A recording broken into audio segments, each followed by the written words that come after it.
Hello बच्चों, कैसे हो। आशा करता हूँ कि काफ़ी अच्छे होंगे, स्वस्थ होंगे और अपने घर पे होंगे।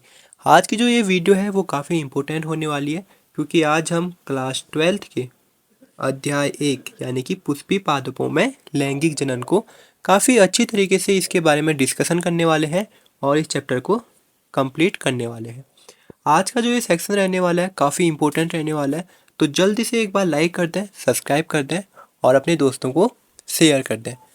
तो आज की जो ये वीडियो है वो काफ़ी इम्पोर्टेंट है और आप सभी लोगों के लिए है, चाहे आप उत्तर प्रदेश से हो या चाहे आप उत्तराखंड से हो या चाहे आप इंडिया के किसी भी कोने से हो। आपके लिए ये जो आज का चैप्टर है वो काफ़ी ज़्यादा इम्पोर्टेंट रहने वाला है और मैं गारंटी देता हूँ कि इस वीडियो को देखने के बाद आपको किसी और वीडियो को देखने की ज़रूरत नहीं पड़ने वाली है। तो जल्दी से एक बार लाइक कर दें, सब्सक्राइब कर दें और अपने दोस्तों को शेयर कर दें। तो चलिए आज का जो टॉपिक है वो शुरू करते हैं।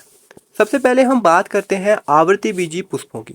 तो आवर्ती बीजी पुष्प होते कैसे हैं, तो आपको हमेशा याद रखना है, ये क्वेश्चन जो है कई बार एग्जाम में पूछा गया है। आवर्ती बीजी पुष्प जो होते हैं वे द्विलिंगी होते हैं। कैसे होते हैं? ये जो पुष्प होते हैं वे द्विलिंगी होते हैं। अब द्विलिंगी का अर्थ क्या है? द्विलिंगी का अर्थ होता है कि जिसमें नर जननांग और मादा जननांग एक ही पुष्प में पाए जाते हैं, तो उसे द्विलिंगी कहते हैं। तो इस प्रकार से जो आवर्ती बीजी पुष्प होते हैं वे एक प्रकार से द्विलिंगी पुष्प होते हैं। आवर्ती बीजी पुष्प की संरचना हमारा पहला टॉपिक है, तो आज हम इस टॉपिक के बारे में बात करेंगे। सबसे पहले संरचना की बात करते हैं। देखो, हर एक वस्तु की अपनी एक संरचना होती है, चाहे वो इंसान हो, पुष्प हो या कोई और जंतु हो। ठीक है, हम मान के चलते हैं एक बच्चा है, इसका नाम हम रख लेते हैं विनोद। तो विनोद नाम का लड़का अपनी क्लास में जाता है और टीचर उससे कहते हैं कि विनोद अपनी संरचना बताओ। तो विनोद क्या बताएगा? विनोद कहेगा कि मेरे पास 2 आंखें हैं, 2 हाथ हैं, 2 पैर हैं। इसी प्रकार से इसकी संरचना पूरी हो जाएगी। तो उसी प्रकार से आवर्ती बीजी पुष्पों की भी संरचना होती है, लेकिन अंतर यह है कि इनकी संरचना में हाथ नहीं होते हैं, पैर नहीं होते हैं, बल्कि क्या होते हैं, इसमें 4 प्रकार के चक्र पाए जाते हैं। अब देखो, 4 प्रकार के जो चक्र होते हैं वो कौन कौन से होते हैं। सबसे पहले चक्र की बात करें तो सबसे पहला जो चक्र होता है वो होता है बाह्य दल पुंज, जिसे हम दल पुंज के नाम से भी जानते हैं।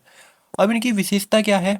इनकी विशेषता की बात करें तो ये सामान्यतः हरे रंग के होते हैं। कैसे रंग के होते हैं? हरे रंग के होते हैं। और साथ ही साथ ये पुष्प को सहायता प्रदान करते हैं। किस किस में सहायता प्रदान करते हैं? सुरक्षा करते हैं। ये पुष्प की सहायता करते हैं किस चीज में? सुरक्षा प्रदान करने में। और ये सामान्यतः हरे रंग के होते हैं। अब देखो, यहाँ पे आपको दलपुंज देखने को मिलेगा। ये किस कलर के हैं? ये ग्रीन कलर के हैं। ठीक है, ये ग्रीन कलर के हैं और ये पुष्प को सुरक्षा प्रदान करते हैं। उसी प्रकार से दूसरे चक्र की ओर बढ़ते हैं। दूसरा चक्र है दलपुंज, जिसे हम कहते हैं पंखुड़ी। अब पंखुड़ी होती क्या है? देखो, जो पंखुड़ी होती है ना, ये सामान्यतः रंगीन होती है। कैसी होती है? रंगीन होती है। और कार्य क्या करती है? कीटों को आकर्षित करने का कार्य करती है। यानी कि कीटों को आकर्षित करने का कार्य किसका होता है? तो वो होता है दलपुंज का, जिसे हम पंखुड़ी कहते हैं। देखो, यहाँ पे हमें पंखुड़ी देखने को मिलेगी। एक पंखुड़ी यहाँ पे है, एक पंखुड़ी यहाँ है। तो जो ये दलपुंज है, जिन्हें हम पंखुड़ी कहते हैं, इनका कार्य क्या होता है? इनका कार्य होता है, जो हमारे सामान्यतः कीट होते हैं या हम कह सकते हैं पक्षी होते हैं, उनको ये क्या करते हैं? उनको ये अपनी ओर आकर्षित करते हैं। अब हम बढ़ते हैं पुष्प के तीसरे चक्र की ओर। तीसरा चक्र है पुमंग। ये पुष्प का नर भाग होता है।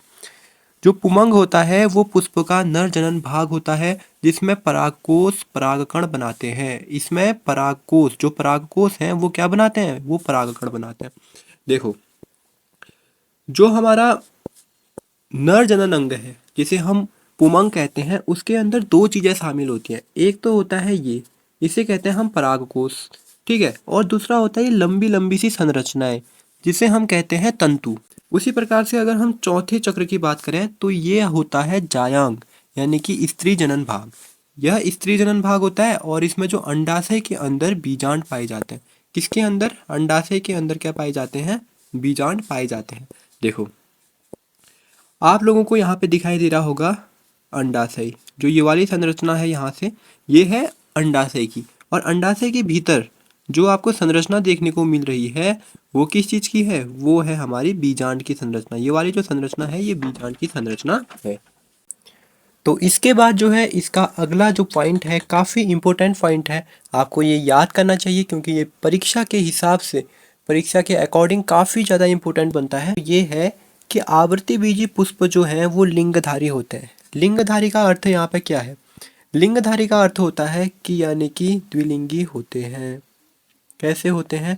द्विलिंगी। मैंने पहले भी बताया था और अभी भी आप लोगों को बता रहा हूँ कि जो आवृत्तिबीजी पुष्प होते हैं वे द्विलिंगी होते हैं, जिसमें पुमंग और जायांग दोनों उपस्थित होते हैं।